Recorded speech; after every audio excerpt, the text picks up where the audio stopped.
body I'm going to show you how to paint today is Proline's Ford F-150 SVT Raptor body.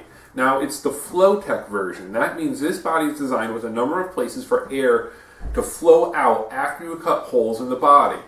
Now this is the hottest type of body to have for a short course truck because it reduces that dreaded parachute effect that plagues many short course trucks with their big bodies. Now this is typical of Proline bodies. It's very well molded, lots of detail, but it also includes window mask, a very well done sticker sheet, and hardware if you want to mount the extra fins that are included with the body. The first thing I suggest doing with a short course body is actually cutting it out before you paint it. This way you can test fit it to the chassis and mark your body post holes with a marker and even drill them out before painting. I just use a curved body scissors and start cutting out the body. Alright, I've now finished cutting out the body and I fit it over my short course truck, and I'm going to use a marker to mount where the body post holes are going to be. It's going to be much easier to do this now than after the body is painted. To draw your design, get yourself a Sharpie or a similar permanent marker, and you're going to want to draw on the outside. The reason you could draw on the outside is because these bodies come pre-coated with an overspray film. So whatever marks you make, when you peel that overspray film after painting, those marks will come off and you'll have a clean look. Now for my design, I want a half circle on the side of the body that connects to a line on the side of the truck traveling all the way to the back. Now to make a nice smooth circle, I'm just going to go through some of the things I have in my shop, and I found this bit of duct tape to use as a circle. So I'm just going to hold it up, get it in position, use that to draw my line. Using a Sharpie marker, a roll of duct tape as a guide, and a piece of the packaging as a guide, I was able to draw my design for my 3-color paint job on the outside of the body. Now if you make mistakes like I did, using a little bit of rubbing alcohol and a light touch helps remove some of those lines so you can see the work you're doing. Now in this design, the outside area, the large part and forward part of the body is going to be all red. It's going to have a thick black pinstripe separating the section below it, which is going to be all white. Now the back section is going to be black. The design I'm doing today is a symmetrical paint job, meaning it's the same on both sides. So I need to repeat the design I drew on the other side onto this side. Now to do that, I can either make a paper template, but because this is a pretty simple design, I just used a piece of paper to mark some guidelines so I have the right height and positioning of the curve that I'm going to redraw. Now the next step before you can mask and then paint is to thoroughly wash the body with mild dish soap in warm water. After you've thoroughly washed the body, you want to make sure it's completely dry, and then you're going to either use masking tape or liquid mask. I recommend getting some liquid mask from the hobby store. There's Bob Dively's liquid mask or Parma liquid mask, and you may be able to find some other brands out there. If you are going to use masking tape, make sure you use a high quality actual painter's masking tape. This is frog tape.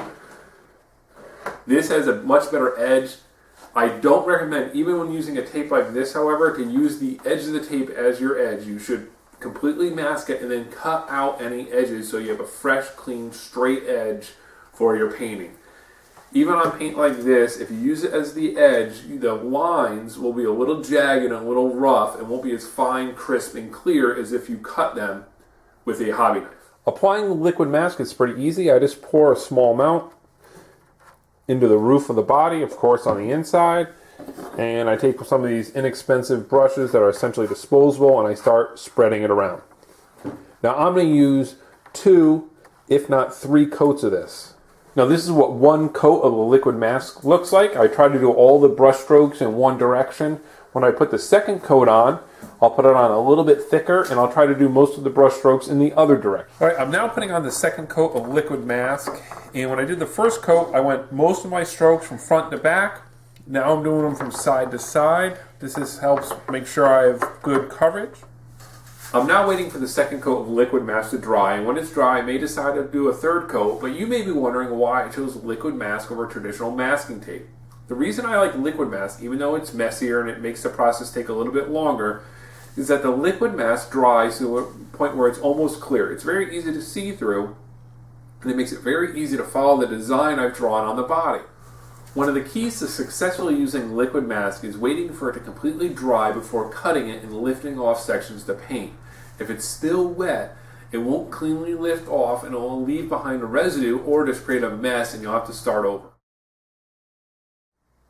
The body has sat overnight. The liquid mask is completely dry. You can see it's far more clear in most areas. There are a few small blue parts, but it's completely dry and now ready for the paint to be applied in certain sections as I remove the liquid mask. Now what's key to remember is you're going to paint your darkest colors first. So I'm doing a 3-color paint job that's black, red, and white. So I'm going to paint in that order. I'm going to paint the black section first, which is the roof and back section, and then this kind of wide pinstripe. I guess it's really not a pinstripe, but this wide stripe that separates the red area from the small white area. Cutting out the liquid mask is pretty easy. The first thing I do is install a new blade in my hobby knife. The sharp blade will allow precise cuts and will also allow me to use a lighter touch. You don't want to cut too deep into the body. A lot of these racing bodies are made thinner than they used to be. And what we see happen a lot is eventually these race bodies will split on the paint lines because the X-Acto blade has put a score mark in the Lexan, which allows it to split. I'm going to cut up along the black lines with the X-Acto knife.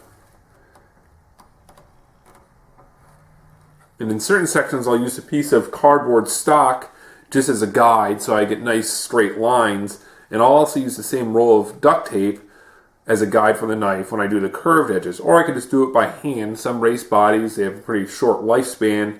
You don't want to spend too much time, but if you want it to look at its absolute best, make sure you use a guide when you're cutting out the lines so you get either straight or perfectly curved lines. Now, it'll be pretty hard to see, but so far I've cut out and removed this one black stripe line, and then I'm going to move on to the roof and back section.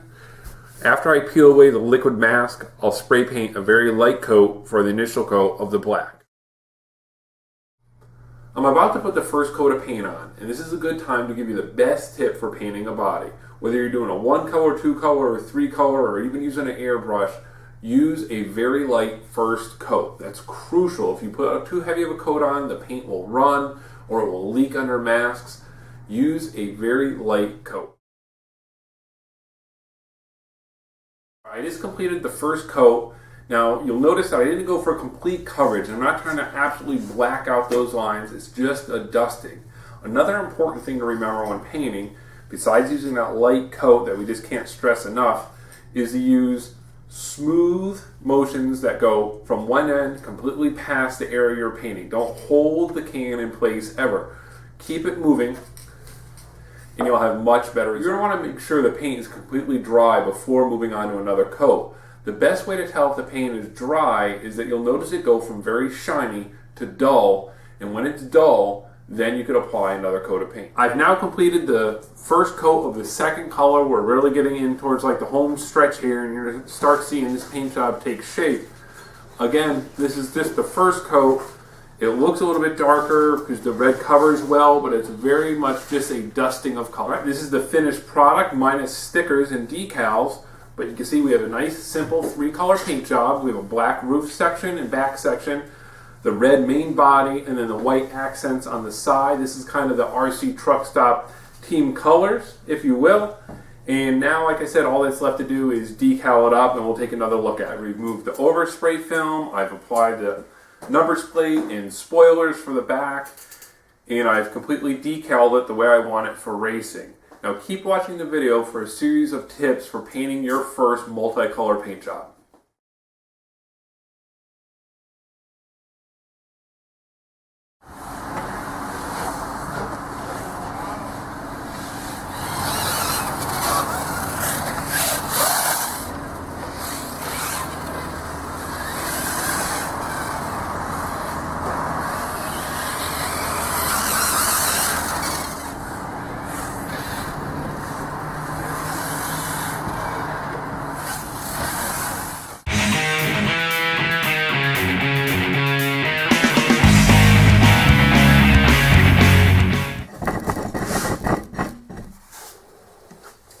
Alright, get your monkey head out of there.